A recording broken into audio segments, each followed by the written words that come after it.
Hi guys, nagbabalik naman po Duo Brothers and Pong Bunso. Ngayong araw po ikakain po tayo ng Bopis tapos buffalo wings. Tapos yung pangmalakas ang kain ni Bunso, syempre. Yun. Syempre bago po tayo magsimula, nagpapasalamat po tayo sa taas at sa lahat ng walang sawang sumusuporta sa Duo Brothers. Yun. Duo na lang, wala na po si Pips. Parang di pa po namin alam kung babalik siya or hindi na. Yun, pero baka kami dalawa ni Bunso, itutuloy po namin yung mangarap namin na naging sigat na vlogger. Yun, syempre, mukbang lang muna. Pag pag nagka-oras tayo, magba-vlog tayo. Yun, kahit mini vlog lang. Yun, so guys, samahan nyo po kami. Kain na. Yun. Ang malakas ang kanin ni Bunso to. No, puro buffalo wings, oh.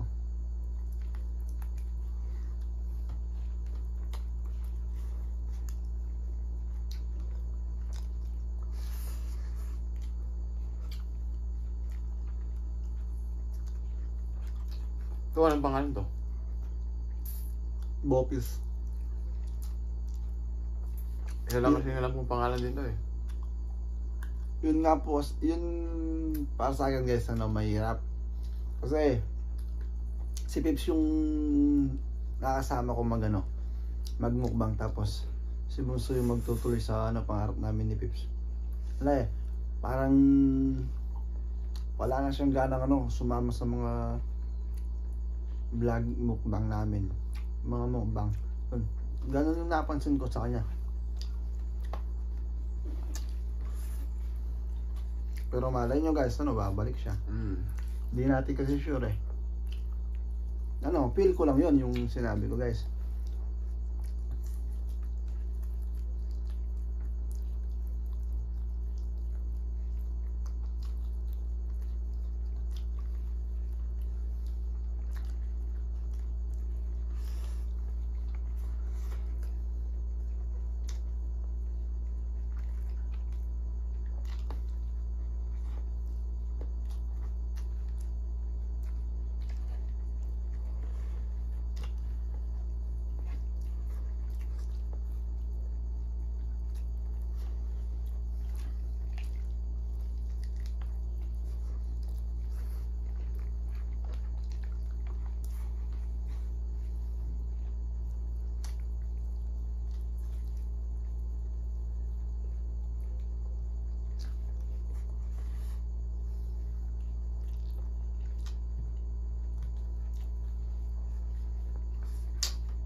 Sa Kapampangan, di ba pulutok to? Tapos pag sinabi natin pulutok, di nila maintindihan. Sa Bulacan kasi, nung nagbabiyahe pa ako guys, ito lang laging inuulam ko. Na nung una akong bumili, sabi ko pabili pulutok, sabi ko. Di kaya pala di nila ako pinagkukuha guys. Di nila alam na pulutok yung tawag diyan. Kaya tapos ito po sabi ko nung tinuro ko, ito po sabi ko. Yun, Bopis yan kuya, sabi niya. Or nagtanong kung ano daw yung tinahanap kong pulutok.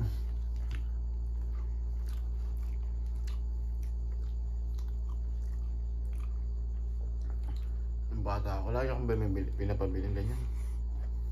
Kanya, ano mo yun dito? Garang Ross.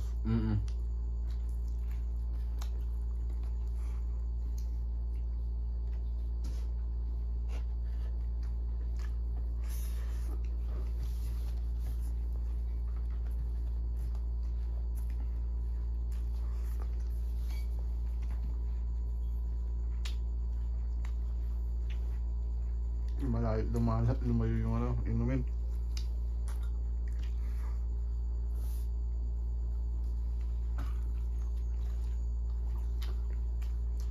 Pag mag-compete ako nun, yung lumpia, Sarap ng kulay. 2.5 na so. 3, 10. O kami 2.5 lang yun. Then nagmamahal kasi yung ng gulay.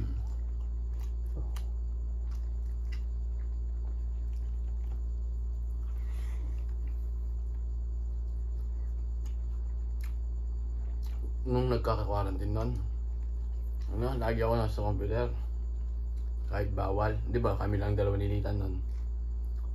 Kami lang nag-computer.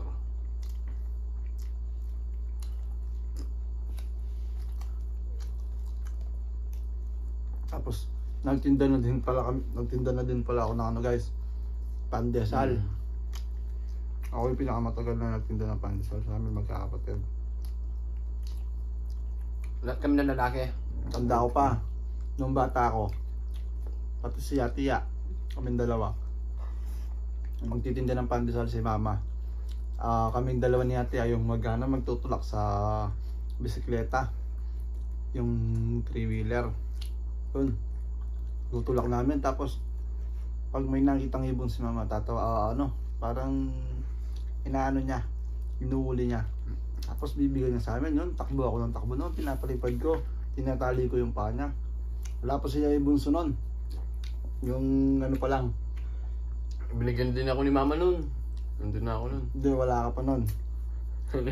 Di pa gawa yung bahay natin noon. Ilang taon na ba yung bahay natin dyan? 13. Si Gudo pa lang nandito noon, maliit pa lang si Gudo noon. Ako pa yung nagbantay sa kanya, tinatakot ko siya sa... Nung pinanganak ka, tinatakot ko si Gudo. May tao sa bahay, sabi ko kahit wala. Uuwi kasi si Gudo noon. Punta niya, akala niya nandun yung tatay namin. Tapos iyak. Pati si Bunso, ganun yung ginagawa ko dati sa kanya guys, nung bata siya. Lagi pag ayaw niya sumunod sa akin, tinatakot ko. Ngayon, kahit pag inutusan mo, tatakbo. Iiwanan ka.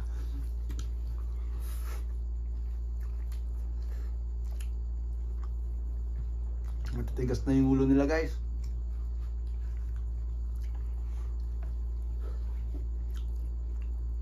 Yun, ninong ko ba yun? Nung isang araw, parang hindi ko na gano'ng siyang kilala. Yun dito sa harap nila, titaan. Yung kanila tita dati. Tangkad mo, sabi sa akin, nakita ko sa Borak. Tinanong pa ako sino yung pinakamataas sa atin eh. Nabi ko si Junior. Dati ako yung pinakamatangkad. Kahit ni May. Hindi ako matangkad talaga ako sa kanya.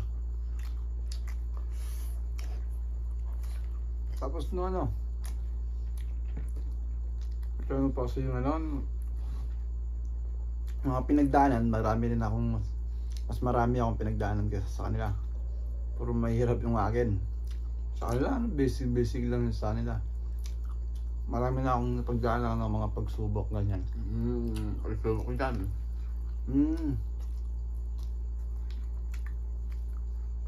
Tapos taas ng gudo guys, trabaho, nagpe-pay 90 kahit may pasok, tapos pinapaaral niya yung sarili niya. Hindi. Na. Siguro ganun. Ngayon, syempre hindi na, OJT kasi ngayon eh. Kaya ginigising ako ng maaga.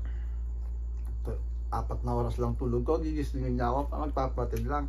Pag si Bunso yung nagpatid, di ko ihatid.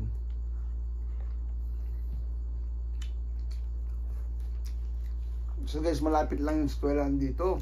Kung gusto niya, maglakad lang, malapit lang. Nung kami, naglalakad lang kami. Layo din ah. Ano lang yung bound namin noon, 30. O siya, 60 na, layo pa niya. 50. Oh, 50. 50 lang yung baon ko. Per day.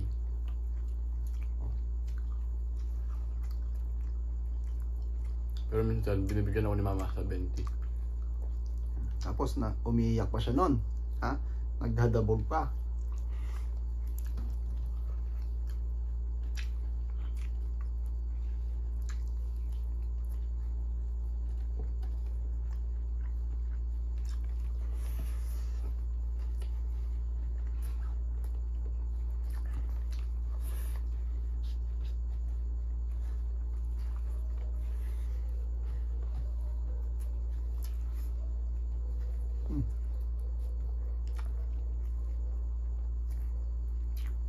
luto yung kanin.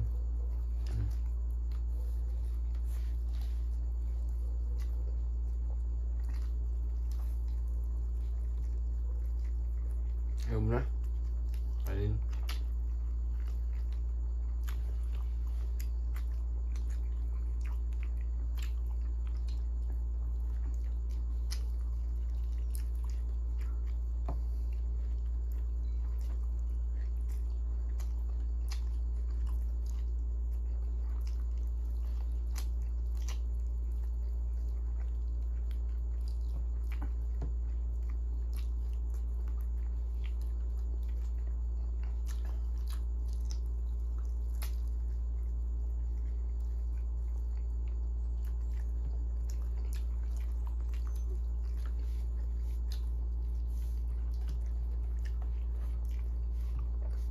Kagabi, ay kaninang umaga, 3 o'clock na lang kami umuwi. Nasa bahay na ako 3. Hindi, 2. 3. 2. Bakit? Natulog ako, 2 pa lang. Nandito ko na. Mga 2:50 yun. Wala, yan, 250. Meron. Wag kang Tapos, makulat. pagka uwi ko sa atin, nag-charge ako, 3 na eh. 3:05. Tanong mo dun sa kausap ko. Ngayon bang kausap mo yun? Oo. Pagod na pagod ako. Kasi na pa ako sayaw. Lahatan, sayawan eh. Tinulugan ko na nga lang eh. Si ma'am.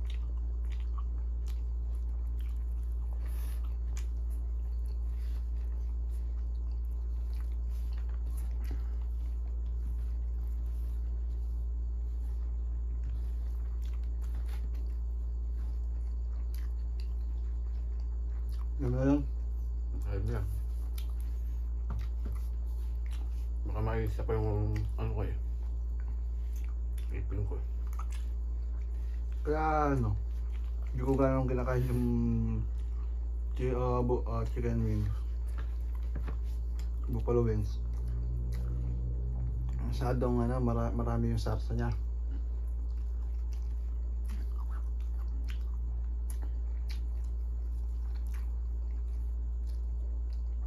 Pag si mama kasi talaga yung nagluto, hindi tinitipid eh.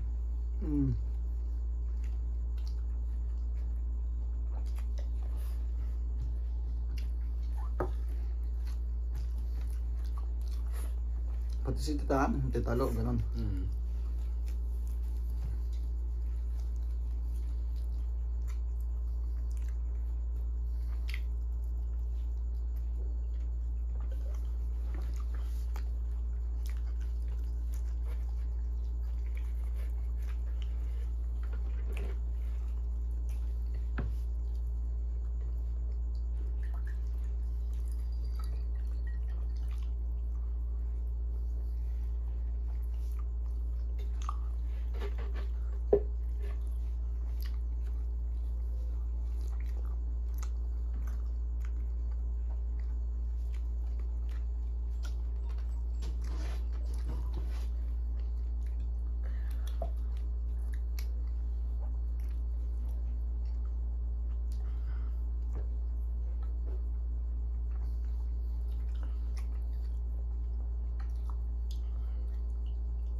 Yun guys, hintayin na lang po natin si Pips kung makakabalik pa ba siya or kami na dalawa magtutuloy ng pinangarap namin ni Pips na ano. Nung unang nag-vlog kami, excuse me, nung unang nag-vlog kami, pangarap ni Pips na ano, maging sikat na ano, vlogger kami. Yun. Tapos ayun, paunti-unti ayun, parang nawawala siya sa ano, sa pangarap niya. Yun. Hintayin na lang na po natin siya.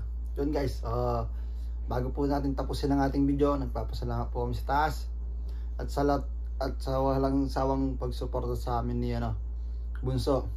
Yun, hanggang sa muli. Paalam.